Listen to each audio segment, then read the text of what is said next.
Bonsoir grand-père Tchofolo. Bonsoir petit Moussa, bonsoir à vous tous. Nous sommes encore là pour t'écouter, nous raconter notre histoire. Hier, tu nous as parlé des successeurs de Soundiata Keïta, mais tu n'as pas cité Kankou Moussa. Qui était-il, ce pacha qui a amené tout notre or à la Mecque pour racheter sa seule âme impériale? Tu fais souvent des raccourcis faciles.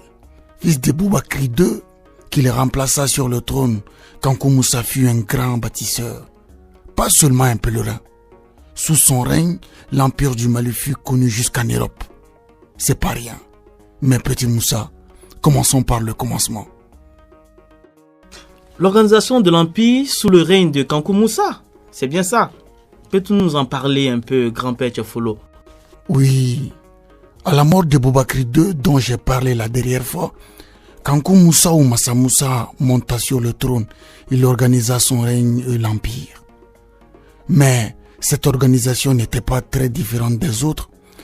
L'empire était divisé en provinces dirigées par des gouverneurs, les cantons par les chefs de canton, les villages par les chefs de village. Donc, était-il aussi riche que le Ghana, l'empire du Mali, sous Kankou Moussa?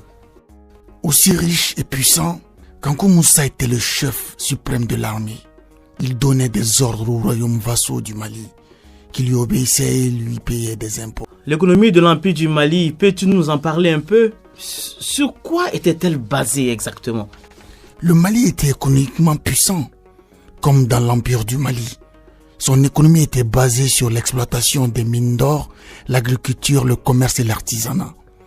Le commerce était devenu si important que le paiement des taxes, appelées impôts, contribuait à la fortification de l'économie.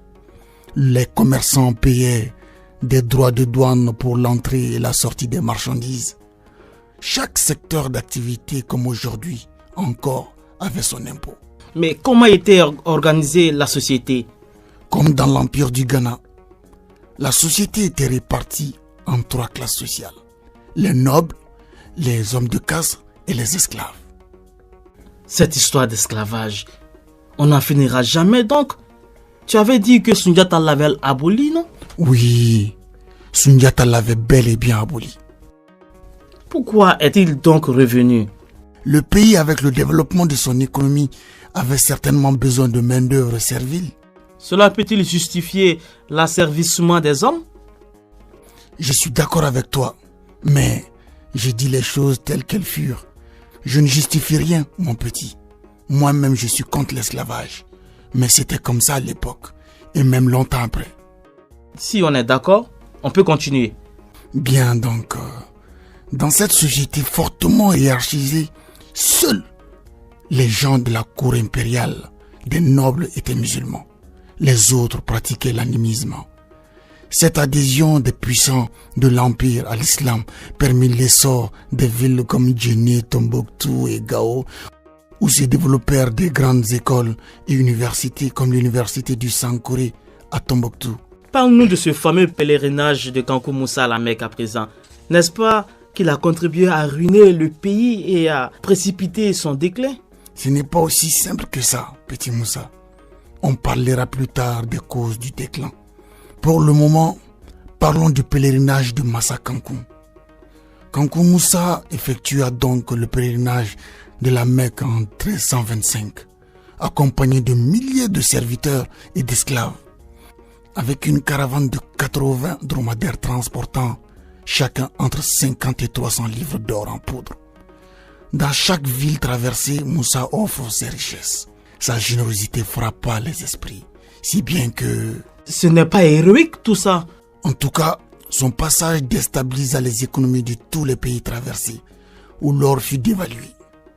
Au Caire et à Médine, l'afflux d'or provoqua une dévaluation de ce métal qui dura 10 ans, créant de fortes inflations dans tous les pays du Moyen-Orient. Quel gâchis!